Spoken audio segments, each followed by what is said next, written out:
जय श्री महाकाल. शेतकरी सुखी तर देश सुखी. शेतकरी मित्रांनो, आज आपण आलेलो कुशागर वाकचौरे यांच्या प्लॉटवरती आणि सांगण्याचं तात्पर्य एक युवा शेतकरी आहे, सिव्हिल इंजिनियर म्हणून त्यांचं आता शिक्षण चालू आहे. तर 2 ते 3 वर्षापासून त्यांनी शेतीचं चांगल्या पद्धतीने लक्ष दिलेलं आहे. तर आता आपल्याला माहिती आहे का मागच्या वर्षी कशा पद्धतीने पावसाळ्याचं नियोजन झालेलं होतं, का पावसाळा एवढा मोठ्या प्रमाणात पडला का त्या हिशोबाने त्यांनी आपल्या रानाडी प्रात्यक्षिक प्लॉट असल्यामुळं इथं आपण जे काही काम केलेलं आहे त्यांनी त्या पद्धतीने रानाचे कोणते उत्पादने वापरले होते मामा जम्बो मध्ये, तर ते तुम्हाला ते सांगणारच आहे.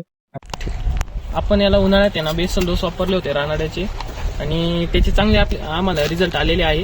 आणि आता कलरसाठी पण आम्ही मिकनिक्स आणि पोटॅशियम शोनाईटचा पण उपयोग केला आहे. तर आम्हाला त्याचे चांगले रिझल्ट मिळाले. तर आम्ही आता परत 2-3 दिवसांनी परत एक स्प्रे त्याचा करणार आहे. तर शेतकरी मित्रांनो, आपण बघू शकता का 2 वर्षापासून आपण वापरताय बरोबर बेसल डोस वगैरे. तर या प्लॉटची आपण कंडिशन बघितली, खूप सुंदररित्या त्यांनी मालाची क्वालिटी बघू शकता. पूर्णतः 2 एकरचा प्लॉट आहे. तरी बघितलं माल कुठं कमी नाही, कुठं तर आम्ही दाखवत असं नाही, सर्वीकडे आपण बघू शकता अशा पद्धतीने मालाची. आणि ऑन अन ॲव्हरेज आपण बघू शकता का जवळपास 12 ते 13 किलो पर्यंतचं झाड आहे. दुसऱ्या वर्षाचा प्लॉट आहे बरोबर ना? हो, दुसऱ्या वर्षाचा प्लॉट आहे. खूप सुंदररित्या आणि मनी संख्या आपण बघू शकता, चांगल्या पद्धतीने त्यांनी मनी संख्या पण ठेवली. बंच क्वालिटी वगैरे आपण बघू शकता. खूप सुंदररित्या असा प्लॉट बनवलेला आहे. आणि आपल्याला सांगायचा मुद्दा असा आहे का खास करून त्यांच्या वडिलांनी त्यांना 2 वर्षापासून शेतीची जी काही चांगल्या पद्धतीने शिकवण दिली आणि त्याच्यामध्ये त्यांना इंटरेस्ट राहिल्यामुळं खूप चांगल्या पद्धतीने शेती करताय.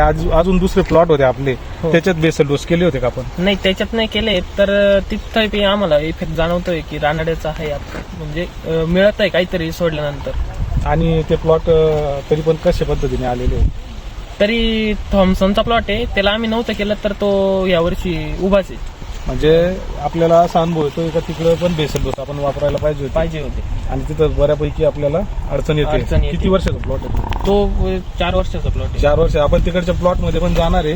मित्रांनो, सांगण्याचं तात्पर्य का अन्नद्रव्य व्यवस्थापन व्यवस्थितरित्या झालं, पाणी नियोजन व्यवस्थित झालं आणि सूर्यप्रकाशाची साथ चांगली भेटली तर चांगल्या पद्धतीने आपल्याला व्यवस्थितरित्या मालाची पण क्वालिटी आणि क्वांटिटी पण चांगली भेटू शकते.